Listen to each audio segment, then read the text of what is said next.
सूर्यास्त होते ही इस गांव के मंदिर के द्वार बंद कर दिए जाते हैं, क्योंकि गांव वालों का मानना है कि सूर्यास्त के बाद मंदिर में स्वयं काल भैरव भगवान आते हैं। इसी बात का पता लगाने एक साधु मंदिर में रुक जाता है और काल भैरव की मूर्ति के पास बैठ जाता है और कहता है, मैं भी देखता हूँ इस कलयुग में कौन सा भगवान आता है। तभी साधु को अजीब आवाजें आने लगती हैं और वह किसी चीज से डरकर भागने लगता है। अगले ही पल साधु की मौत हो जाती है। यह खबर सुनकर शहर से 2 पत्रकार गाँव आते हैं और गाँव वालों से मंदिर के बारे में पूछने लगते हैं, लेकिन कोई उन्हें कुछ नहीं बताता। तभी गांव के जमींदार वहां आते हैं। पत्रकार उनसे पूछता है कि मंदिर में जो रहस्यमयी मौतें हो रही हैं, आप उनके बारे में क्या जानते हैं। लेकिन जमींदार कहता है, तुम्हें हमारे गांव के मामलों में पड़ने की कोई जरूरत नहीं है। यह कहकर वहां से चले जाते हैं। इसलिए पत्रकार सच्चाई का पता लगाने के लिए मंदिर में कैमरा लगाने जाता है। उसी समय सूर्यास्त हो जाता है और मंदिर के द्वार बंद कर दिए जाते हैं और पत्रकार मंदिर में ही फंस जाता है और अपने दोस्त को फोन लगाकर कहता है कि मैं मंदिर में फंस गया हूँ, और खुद मंदिर के अंदर जाकर देखता है कि अपने आप ढोल बज रहे हैं और काल भैरव भगवान की पूजा हो रही है। लेकिन जैसे ही वह और आगे बढ़ता है तो आरती बंद हो जाती है और काल भैरव भगवान का वाहन जो कि एक श्वान है वो दिखता है। और बाहर जो गांव के लोग नदी के किनारे आरती कर रहे होते हैं वो भी समझ जाते हैं कि अंदर कोई न कोई इंसान रह गया है, क्योंकि अंदर से आरती की आवाज आना बंद हो गई थी। तभी पत्रकार का मित्र वहां आ जाता है और मंदिर को खोलने के लिए कहता है,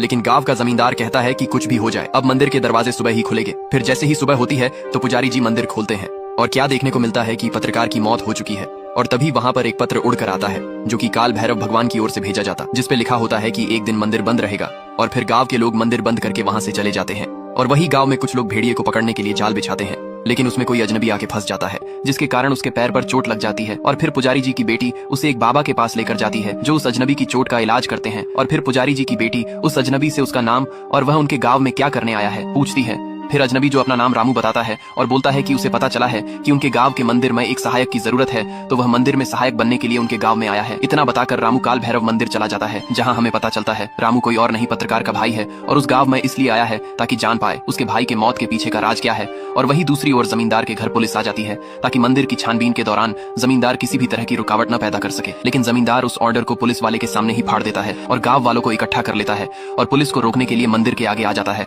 और पुलिस वालों को समझाता है कि अंदर न जाए, क्योंकि काल भैरव भगवान की आरती का समय होने वाला है। और सभी पुलिस वाले मान जाते हैं। लेकिन इंस्पेक्टर राहुल जमींदार की बातों में नहीं आते हैं और दरवाजा बंद होने से ठीक पहले मंदिर के अंदर दाखिल हो जाते हैं। और जैसे ही आरती का समय होता है तो मंदिर के अंदर आरती नहीं होती, लेकिन अंदर से एक गोली चलने की आवाज आती है, जिसे सुनते ही बाहर खड़े पुलिस वाले डर जाते हैं। कहीं इंस्पेक्टर राहुल के साथ कुछ हुआ तो नहीं। इसे जानने के लिए वह अंदर जाने की कोशिश करते हैं, लेकिन गांव वाले कहते हैं सुबह होने से पहले मंदिर के दरवाजे नहीं खुलेंगे। और सुबह होते ही पुलिस के बड़े अधिकारी आ जाते हैं और फिर मंदिर के दरवाजे खोले जाते हैं और क्या देखने को मिलता है कि इंस्पेक्टर राहुल वहां है ही नहीं। और यह देखकर जमींदार कहता है कि यह पहली बार हुआ है कि रात के समय मंदिर के अंदर रहने के बाद भी उस इंसान की लाश नहीं मिली।